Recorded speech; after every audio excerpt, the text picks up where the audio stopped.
just wanna live it up. I just wanna live it up. I affirm it in the mirror every time I wake up. Give it up. I just gotta give it up. I ain't even gonna stress it. আসসালামু আলাইকুম, সবাই কেমন আছেন? আমি সাহিল।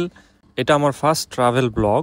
আজকে আমি Darwin থেকে Adelaide যাচ্ছি। আজকের আমার এই জার্নিটা আপনাদের সঙ্গে শেয়ার করব।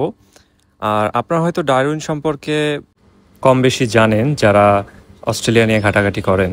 ডারউইন হচ্ছে অস্ট্রেলিয়ার most hottest city. So Darwin সম্পর্কে আমি পরবর্তী কোনো ভিডিওতে আপনাদের সঙ্গে শেয়ার করব। আজকে এই মুহূর্তে বাইরের ওয়েদারটা বেশ হিউমিড এবং টেম্পারেচার 35 ডিগ্রি সেলসিয়াস এই মুহূর্তে। আমার এখান থেকে এয়ারপোর্ট প্রায় 40 কিলোমিটার, তাই কিছুটা পথ বাসে ট্রাভেল করব এবং এরপর উবার নিয়ে নিব। বাসে যেতে কোনো টিকিটের প্রয়োজন নেই, কারণ কোম্পানির বাস এটা আমাকে ফ্রি ট্রাভেল করাবে। এটা এলিজাবেথ রিভার, এখানে সাপ এবং কুমিরের রাজ্য। প্রায় 20 মিনিট পর বাস আমাকে পালমারস্টন শপিং সেন্টারের সামনে নামিয়ে দিল। এখান থেকে আমি আগেই উবার রিজার্ভ করে রেখেছিলাম। সো আমি আসার 5 মিনিট আগেই দেখি উবার এসে বসে আছে। আমি একটু এক্সাইটেড, কারণ বাই এয়ার এটাই আমার প্রথম সোলো ট্রাভেল এবং আজকের যাত্রায় আমি প্রায় 5,500 কিলোমিটার পথ পাড়ি দিব। যাই হোক, উবারে যেতে আমার আজকে পে করতে হচ্ছে এখন $27.68। রাস্তায় আজ তেমন একটা ট্রাফিক নেই, তবে আমার কাছে সবচাইতে অবাক করা বিষয় লেগেছে এই প্রথম অস্ট্রেলিয়াতে আসার পর এমন একটি উবারে উঠলাম যেটা আসলে ম্যানুয়াল কার। সো ড্রাইভার খুব স্মুথলি ড্রাইভ করছিলেন এবং আমি খুবই এনজয় করছিলাম, কারণ ম্যানুয়াল গাড়ি আসলে চালানোর ফিলিংসটাও অন্যরকম, যদিও আমি চালাচ্ছি না। এয়ারপোর্ট যেতে যেতে উবার ড্রাইভার ভাইয়ের কাছ থেকে ডারউইন সম্পর্কে ভালো মন্দ অনেক ইনফরমেশন পেলাম এবং উনি কিছু জায়গাও আমাকে সাজেস্ট করলেন ঘোরার জন্য।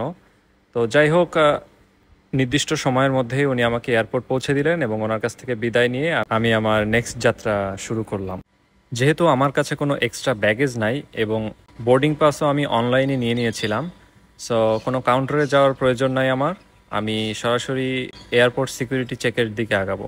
সিকিউরিটি চেক শেষ হয়ে গেলেই আমি সেকেন্ড ফ্লোরে চলে এলাম। এখানে এসে আমি কিছু শপ দেখতে পেলাম যেখানে আদিবাসীদের ঐতিহ্যের বিভিন্ন ডিজাইনের প্রোডাক্ট আছে।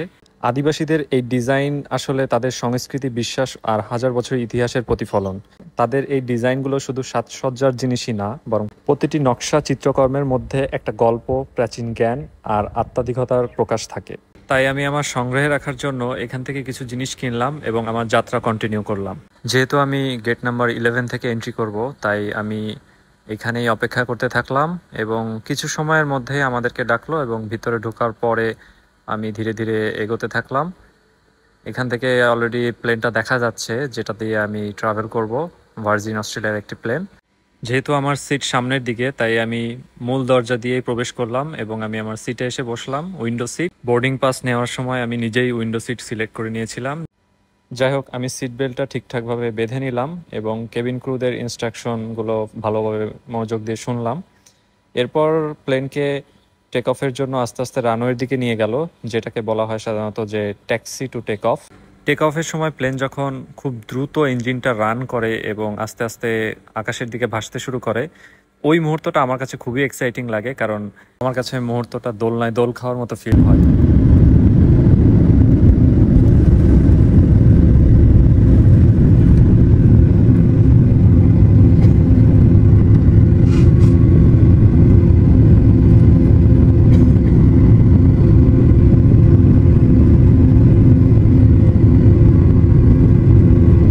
টেক অফের পর আমি নর্দার্ন টেরিটরির ভিউ এনজয় করছিলাম। উপর থেকে নিচে সবকিছু খুবই সুন্দর দেখায়। কিছুক্ষণ পর দেখতে পেলাম কিছু কিছু জায়গায় বুশফায়ার হচ্ছে, যদিও এটা খুবই কমন বিষয় নর্দার্ন টেরিটরির জন্য, কারণ এখানকার গরম এবং শুষ্ক বাতাসের কারণে এই বুশফায়ার হয়ে থাকে। এখানকার মানুষের কাছে এটা খুবই কমন, ওরা এটাকে দুর্যোগ হিসেবে মনে করে না। ভিউ এনজয় করতে করতে ভুলে গিয়েছিলাম যে এই ফ্লাইটে পানি আর কফি ছাড়া কোনো কিছুই কমপ্লিমেন্টারি দেওয়া হবে না, তাই মেনু কার্ডটা একটু চোখ বুলিয়ে নিলাম, কারণ কিনে খেতে হবে। সো দেখার পরে আমার কাছে মনে হলো আসলে পানি খাওয়াই সবচাইতে বেটার আইডিয়া হবে এখন। পানি খাওয়ার পর আমি ব্রেন গেম খেলা স্টার্ট করলাম, এতে করে মনোযোগটাও একটু গেমের দিকে থাকবে আর পাশাপাশি উইন্ডো দিয়ে ভিউটাও এনজয় করলাম। কিন্তু হঠাৎ করেই মনে হলো যে আশপাশ থেকে কোথা থেকে একটু দুর্গন্ধ আসছে। আমি এদিক ওদিকে তাকিয়ে মনে হচ্ছে যে কে একজন হয়তো বায়ুত্যাগ করেছে। তো আমি নাক চিপে ধরে বসেছিলাম, কারণ কোনো বাতাস বের হওয়ার তো কোনো জায়গা নাই এখানে। এটা আসলেই বেশ হাস্যকর ছিল। যাক, আমি আমি আমার গেম খেলার দিকে মনোযোগ দিলাম এবং হঠাৎ করেই উইন্ডোতে দেখলাম যে একটা জায়গাতে বেশ বড় গর্ত দেখা যাচ্ছে। আমার কাছে মনে হলো এটা সম্ভবত মাইনিং এর একটা স্থান। এখানে হয়তো বা মাইনিং করা হচ্ছে, কারণ আশেপাশে অনেক গাড়ির মতো রাস্তা দেখা যাচ্ছে, গাড়ি যাওয়ার রাস্তা।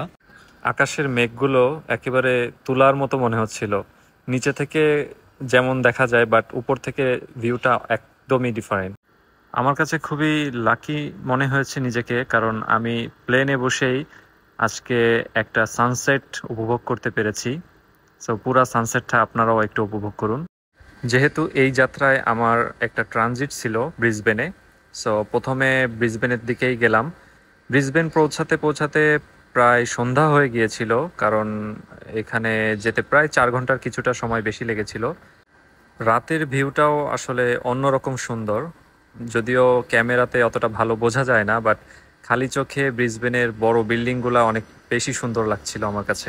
এই ফ্লাইটটা ব্রিসবেনে ল্যান্ড করার কথা 7টায়, এবং ব্রিসবেন থেকে অ্যাডিলেডের নেক্সট ফ্লাইট 7টা 40-এ, অর্থাৎ মাঝখানে 40 মিনিট সময় থাকার কথা আমার হাতে। কিন্তু এই ফ্লাইটটা ল্যান্ড করে 7টা 10-এ, এবং প্লেন থেকে নামতে নামতে আমার প্রায় 7টা 25 বেজে যায়। সাধারণত 5 থেকে 10 মিনিট আগেই গেট ক্লোজ হয়ে যায়। সো আমি খুবই টেনশন করছিলাম যে কোনোভাবে যদি মিস করে ফেলি ফ্লাইটটা, তাহলে আমার তো অনেক বড় বিপদে পড়ে যেতে হবে। যাই হোক, আমি সময় মতো চেক ইন করতে পেরেছি। তবে এবার আমার এন্ট্রি ছিল পিছনের গেট দিয়ে। সো আমি সিঁড়ি দিয়ে নেমে বাইরে থেকে দেখলাম জাস্ট এই প্লেন থেকে এই পাশের প্লেনে আসতে হবে। এটার জন্য আমি অনেক বেশি টেনশন করছিলাম।